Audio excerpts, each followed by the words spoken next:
اعوذ باللہ من الشیطان الرجیم بسم اللہ الرحمن الرحیم۔ جب فرعون دریائے نیل میں غرق ہو گیا اور تمام بنی اسرائیل مسلمان ہو گئے، اور جب حضرت موسیٰ علیہ السلام کو اطمینان نصیب ہو گیا تو اللہ تعالیٰ کا حکم ہوا کہ آپ بنی اسرائیل کا لشکر لے کر ارض مقدس یعنی بیت المقدس میں داخل ہو جائے۔ اس وقت بیت المقدس پر عمالقہ کی قوم کا قبضہ تھا، جو بدترین کفار تھے اور بہت طاقتور جنگجو اور نہایت ہی ظالم لوگ تھے۔ چنانچہ حضرت موسیٰ علیہ السلام 6 لاکھ بنی اسرائیل کو ہمراہ لے کر قوم عمالقہ سے جہاد کے لیے روانہ ہوئے، مگر جب بنی اسرائیل بیت المقدس کے قریب پہنچے تو ایک دم بزدل ہو گئے اور کہنے لگے کہ اس شہر میں جبارین یعنی عمالقہ ہے جو بہت ہی زوراور اور زبردست ہے، لہٰذا جب تک یہ لوگ شہر میں رہیں گے ہم ہرگز شہر میں داخل نہیں ہوں گے۔ بلکہ بنی اسرائیل نے حضرت موسیٰ علیہ السلام سے یہاں تک کہہ دیا کہ اے موسیٰ، آپ اور آپ کا خدا جا کر اس زبردست قوم سے جنگ کرے،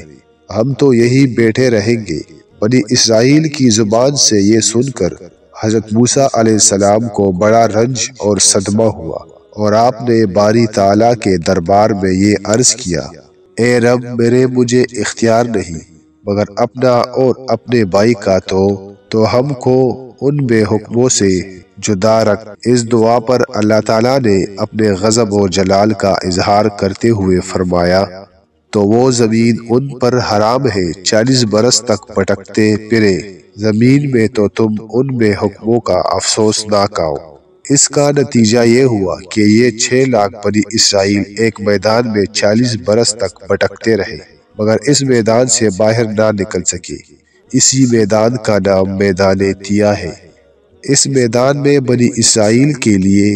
کھانے کے لیے من سلویٰ نازل ہوا، اور پتھر پر حضرت موسیٰ علیہ السلام نے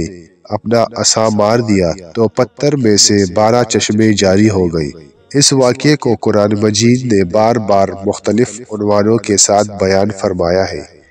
جس میں سے سورہ مائدہ میں یہ واقعہ قدر تفصیل کے ساتھ مذکور ہوا ہے، جو بلا شبہ ایک عجیب الشان واقعہ ہے، جو بنی اسرائیل کی نافرمانیوں